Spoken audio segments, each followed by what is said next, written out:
السلام علیکم ورحمۃ اللہ وبرکاتہ۔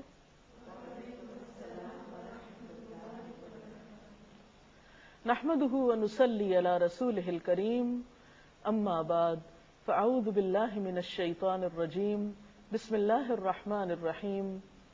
رب اشرح لي صدری ويسر لي امری واحلل عقدۃ من لسانی یفقهوا قولی۔ ناظرین، آج کی ہماری گفتگو کا موضوع ہے روزہ اور نماز۔ عام طور پر یہ بات دیکھنے میں آئی ہے کہ رمضان المبارک میں بہت سے لوگ روزے کا اہتمام تو کرتے ہیں، سحری اور افطاری کا اہتمام بھی ہوتا ہے، لیکن نماز سے غفلت برتتے ہیں۔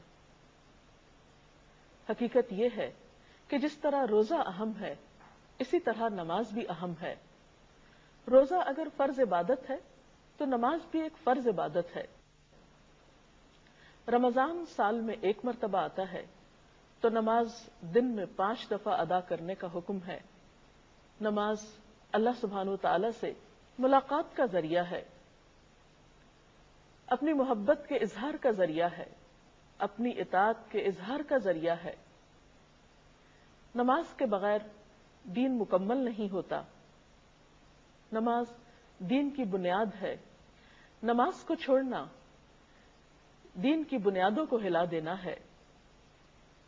اللہ سبحانہ وتعالیٰ قرآن پاک میں فرماتے ہیں، ان الصلاۃ کانت علی المؤمنین کتابا موقوتا، کہ بے شک نماز مومنوں پر وقت کی پابندی کے ساتھ فرض کی گئی ہے۔ یعنی اس کے فرض ہونے میں، اس کے اہم ہونے میں کوئی شک و شبہ کی گنجائش نہیں۔ بار بار قرآن پاک میں آتا ہے، وَأَقِيمُوا الصَّلَاةَ وَآتُوا الزَّكَاةَ، نماز قائم کرو اور زکوٰۃ ادا کرو۔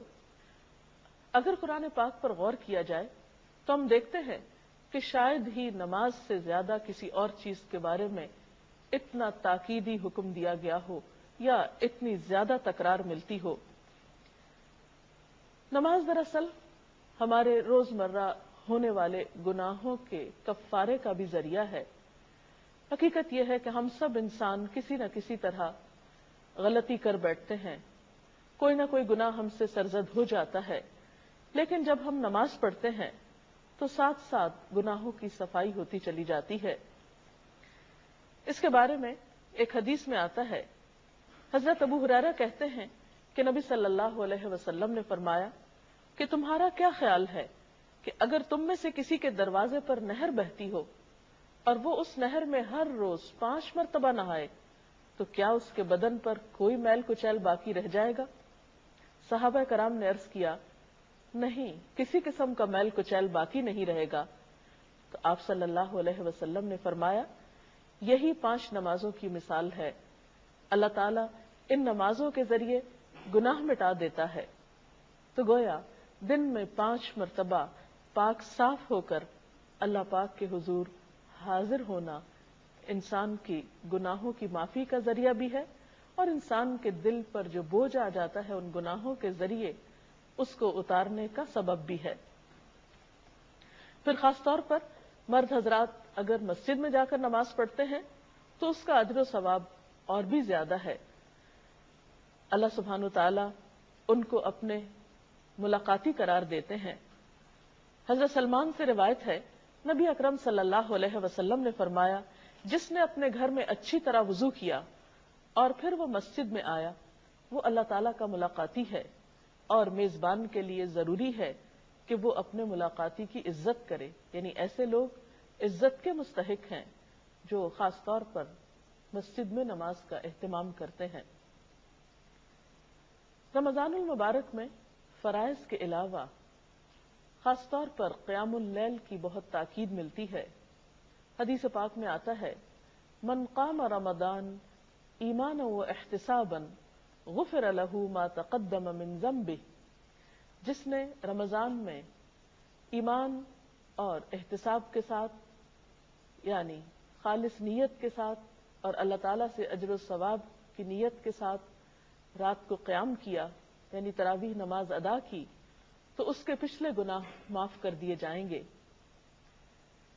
تراویح کی نماز بنیادی طور پر ایک نفل نماز ہے، نبی صلی اللہ علیہ وسلم سے ہمیں یہ پتہ چلتا ہے کہ آپ نے رمضان کی آخری راتوں میں باجماعت بھی اس نماز کا اہتمام کیا۔ حضرت ابو ذر سے مروی ہے، کہتے ہیں کہ ہم نے آپ صلی اللہ علیہ وسلم کے ساتھ روزے رکھے، آپ نے ہمیں تراویح کی نماز نہ پڑھائی یہاں تک کہ رمضان کے 7 دن باقی رہ گئے، یعنی آخری عشرہ آ گیا۔ 23ویں رات کی 1/3 گزرنے پر آپ نے ہمیں تراویح پڑھائی، پھر آپ نے 24 شب کو نماز نہیں پڑھائی۔ 25ویں شب آدھی رات گزرنے پر نماز تراویح پڑھائی۔ ہم نے کہا یا رسول اللہ صلی اللہ علیہ وسلم، کیا ہی اچھا ہو اگر آپ رمضان کی باقی راتوں میں بھی ہمیں نفل نماز پڑھائیں۔ نبی صلی اللہ علیہ وسلم نے فرمایا، جس نے امام کے فارغ ہونے تک امام کے ساتھ قیام کیا، یعنی باجماعت یہ نماز ادا کی، اس کے لیے ساری رات کے قیام کا ثواب لکھا جائے گا۔ پھر آپ نے ہمیں نماز تراویح نہیں پڑھائی حتیٰ کہ 3 روز باقی رہ گئے، چنانچہ آپ نے ہمیں تیسری مرتبہ 27ویں شب تراویح پڑھائی، جس میں اپنے اہل و عیال کو بھی شامل کیا، یعنی خواتین بھی شامل ہوئیں، یہاں تک کہ ہمیں فلاح کے ختم ہونے کا ڈر ہوا۔ میں نے حضرت ابو ذر سے پوچھا فلاح کیا ہے؟ حضرت ابو ذر نے جواب دیا سحری، یعنی آپ نے اتنی طویل نماز پڑھائی کہ صحابہ کرام کو یوں محسوس ہوا کہ گویا سحری کرنے کا وقت بھی گزر۔ سوال یہ پیدا ہوتا ہے کہ آپ صلی اللہ علیہ وسلم نے روزانہ کیوں نہیں نماز پڑھائی؟ آپ خود تو تہجد کا اہتمام باقاعدگی کے ساتھ کیا کرتے تھے۔ آپ صلی اللہ علیہ وسلم نے 5 نمازوں کے علاوہ رات کا قیام اپنے لیے لازم کر رکھا تھا، لیکن دوسروں کو یہ نماز رمضان کی ہر شب باجماعت نہ پڑھانے کے پیچھے ایک حکمت یہ ہو سکتی ہے کہ اگر آپ ایسا کرتے تو شاید یہ نماز فرض کے درجے کو پہنچ جاتی اور پھر امت کے لیے اس کو ادا کرنا مشقت کا سبب ہوتا، کیونکہ ایک اور روایت سے یہ پتہ چلتا ہے کہ ان راتوں میں لوگوں کا شوق اور ذوق دیکھنے کے قابل تھا، یعنی ہر رات میں پہلے سے زیادہ لوگ نماز میں شریک ہوئے، کیونکہ اس نماز کے پڑھنے کا اپنا ہی ایک لطف ہوتا ہے، کیونکہ خاص طور پر اس میں انسان کو موقع ملتا ہے کہ وہ تراویح میں پورے کا پورا قرآن پاک سن سکے۔ رات کے اس قیام کے علاوہ دن میں مختلف اوقات میں نوافل کا اہتمام کیا جا سکتا ہے، کیونکہ رمضان میں ایک نفل ادا کرنے کا ثواب عام دنوں کے فرض ادا کرنے کے برابر ہے، لیکن یہ یاد رہے کہ نوافل میں اعتدال بہت ضروری ہے۔ حضرت انس کہتے ہیں کہ نبی صلی اللہ علیہ وسلم نے فرمایا، نفل نماز اپنی طبیعت کی خوشی اور شوق کے مطابق پڑھو، جب طبیعت تھک جائے تو بیٹھ جاؤ۔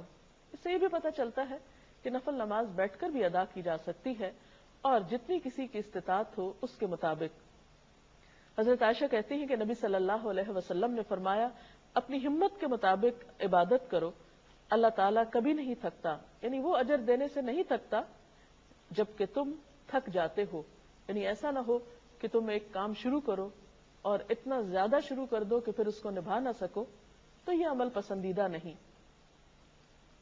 حضرت عبداللہ بن عمرو بن العاص کہتے ہیں کہ نبی صلی اللہ علیہ وسلم نے فرمایا، اے عبداللہ، تم فلاں آدمی کی طرح نہ ہو جانا جو رات کو اٹھا کرتا تھا پھر اس نے اٹھنا چھوڑ دیا، یعنی انسان ایک کام شروع کرے نیکی کا اور پھر کچھ دنوں کے بعد چھوڑ دے، تو یہ بات درست نہیں۔ اس کا یہ مطلب نہیں کہ ہم رمضان میں تراویح کی نماز چھوڑ دیں کہ شاید ہم عام دنوں میں تہجد نہیں پڑھ سکیں گے، نہیں، ہو سکتا ہے کہ اللہ سبحانہ وتعالی ہمیں رمضان میں تراویح کو پابندی سے ادا کرنے کی وجہ سے عام دنوں میں بھی تہجد کی توفیق عطا کریں، کیونکہ تہجد کی نماز ایک بہت خوبصورت نماز ہے، وہ وقت دعاؤں کی قبولیت کا وقت ہوتا ہے اور انسان کے لیے بہت ہی سکون اور اجر کا ذریعہ ہے۔ نفل نمازوں میں ایک اور نماز جو بہت ہی باعث اجر ہے وہ چاشت کی نماز ہے۔ اس کے بارے میں حضرت ابو درداء اور حضرت ابو ذر سے ایک روایت ہے کہ آپ صلی اللہ علیہ وسلم نے فرمایا، اللہ تعالیٰ ارشاد فرماتا ہے، اے آدم کے بچے، دن کے شروع میں میرے لیے 4 رکعت نماز ادا کر، میں تیرے سارے کاموں کے لیے کافی ہو جاؤں گا، یعنی ان رکعتوں کا اتنا اجر و ثواب ہے کہ دن کی باقی بہت سی مشکلات آسان ہو سکتی ہیں۔ تو آج کی بات کا خلاصہ یہ ہے کہ نماز کی پابندی کی جائے۔ اگر کوئی شخص نماز ادا نہیں کرتا تو اسے یہ بات اچھی طرح معلوم ہونی چاہیے کہ وہ اللہ تعالیٰ کے حق میں ایک بہت بڑی کوتاہی کا مرتکب ہو رہا ہے۔ نماز کا چھوڑنا گناہ کبیرہ ہے۔ انسان سوچے تو اللہ سبحانہ و تعالیٰ نے ہمیں کتنی بے شمار نعمتیں دے رکھی ہیں۔ ہمارا یہ وجود، کھانے پینے کی نعمتیں، یہ زمین یا آسمان، یہ سب کچھ اس نے ہمارے لیے پیدا کیا۔ سب کچھ اس سے لے کر پھر آخر ہم اسی کو یاد کیوں نہیں کرتے؟ کیونکہ اس کا حکم ہے کہ اقم الصلاۃ لذکری، نماز میری یاد کے لیے قائم کرو۔ یہ یاد کرنے کا، اس کی ملاقات کرنے کا ایک بہترین طریقہ ہے، اور اگر ہم اس کو اس کے بتائے ہوئے طریقے کے مطابق یاد نہیں کرتے تو یہ اس کی رضامندی حاصل کرنے کا ذریعہ نہیں ہو سکتا۔ اسی لیے ہم دیکھتے ہیں کہ نبی صلی اللہ علیہ وسلم نے اسے اسلام اور کفر کے درمیان ایک حد فاصل قرار دیا۔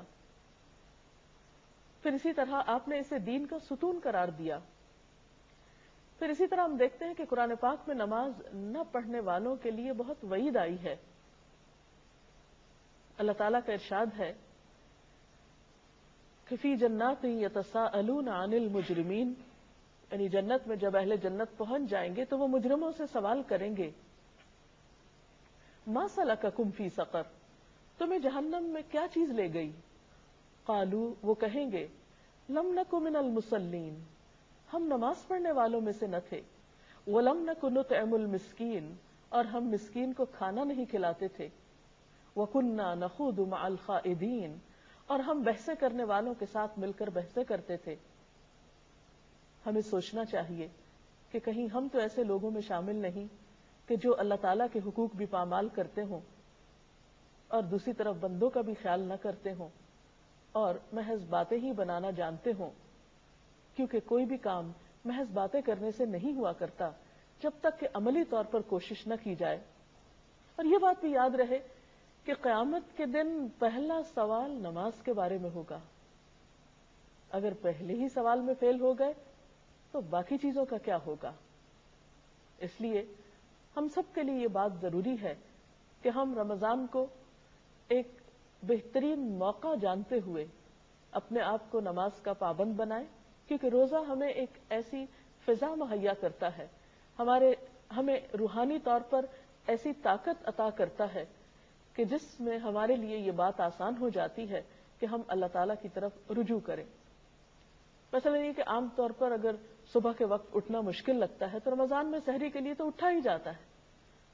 اگر 30 دن تک ہم صبح کے وقت فجر کی نماز پابندی کے ساتھ ادا کریں تو انشاءاللہ تعالی ہماری عادت بن جائے گی اور رمضان کے بعد پھر اس عادت کو قائم رکھنا مشکل نہ ہوگا۔ اسی طرح اگر رات کو تراویح پڑھی جا رہی ہے تو بعد میں بھی عشاء کی نماز بھاری نہ ہوگی۔ آپ صلی اللہ علیہ وسلم نے فرمایا اگر لوگوں کو پتہ چل جائے کہ فجر اور عشاء کی نماز میں کتنا اجر و ثواب ہے تو لوگ اپنے گھٹنوں کے بل چل کر مسجدوں میں آئیں۔ لیکن حقیقت یہ ہے کہ ہم اس نماز کا اجر و ثواب نہیں جانتے، اسی لیے ہم اس سے کوتاہی برت جاتے ہیں۔ اللہ تعالیٰ سے دعا ہے کہ ہمیں وہ اپنے اس حق کو پہچاننے کی اور اسے صحیح معنوں میں ادا کرنے کی توفیق عطا فرمائے۔ اس سلسلے میں اگر آپ کا کوئی سوال ہو تو آپ کر سکتے ہیں۔ تراویح اور تہجد کی نماز میں کیا فرق ہے؟ تراویح رات کے پہلے حصے میں پڑھی جاتی ہے اور تہجد رات کے آخری حصے میں پڑھی جاتی ہے۔ نبی صلی اللہ علیہ وسلم نے جیسے کہ وہ حدیث میں نے آپ کے سامنے بیان کی، ایک رات اس کو رات کے اول حصے میں پڑھا، دوسری رات درمیانے میں اور تیسری رات آخری حصے میں، تو یہ قیام اللیل ہی کے بنیادی طور پر دو مختلف نام ہیں۔ میرا آپ سے سوال ہے کہ اگر نماز تراویح نہ پڑھ سکیں روزہ ہو جاتا ہے اس صورت میں؟ جی ہاں، اس لیے کہ روزہ الگ عبادت ہے اور نماز تراویح الگ عبادت ہے، لیکن جان بوجھ کے تراویح چھوڑنی نہیں چاہیے کیونکہ اس نماز کی تاکید بھی ہے اور اس کا اجر و ثواب بھی بہت ہے، اور قیام کی حالت میں قرآن پاک کا پڑھنا اور سننا قیامت کے دن سفارش کا سبب بھی ہے، تو اس لیے اس کا اہتمام کرنا چاہیے. اگرچہ آپ کا روزہ ہو جائے گا تراویح نہ پڑھنے کی صورت میں، بعض اوقات انسان بیمار ہوتا ہے یا کہیں سفر پر ہوتا ہے اور اس میں لمبی نماز پڑھنے کا اس کو موقع نہیں ملتا کسی وجہ سے، لیکن روزہ رکھنے کا موقع مل جاتا ہے تو وہ روزہ رکھ سکتا ہے. اور اسی طرح ایک بات یہ بھی ذہن میں رہے کہ بعض لوگ کسی بیماری کی وجہ سے روزہ رکھنے سے قاصر ہوتے ہیں تو وہ تراویح بھی چھوڑ دیتے ہیں. ایسا نہیں کرنا چاہیے. اگر کوئی شخص بیماری کی وجہ سے روزہ نہیں رکھ پایا اور وہ تراویح پڑھ سکتا ہے تو وہ تراویح ضرور پڑھے. اس کے ساتھ ہی ہماری آج کی اس گفتگو کا وقت ختم ہوا چاہتا ہے. کل انشاءاللہ ایک نئے موضوع کے ساتھ حاضر خدمت ہوں گے. اللہ تعالیٰ سے دعا ہے کہ وہ ہمیں اس رمضان کی برکتوں سے بھرپور فائدہ اٹھانے کی توفیق دے. اب اجازت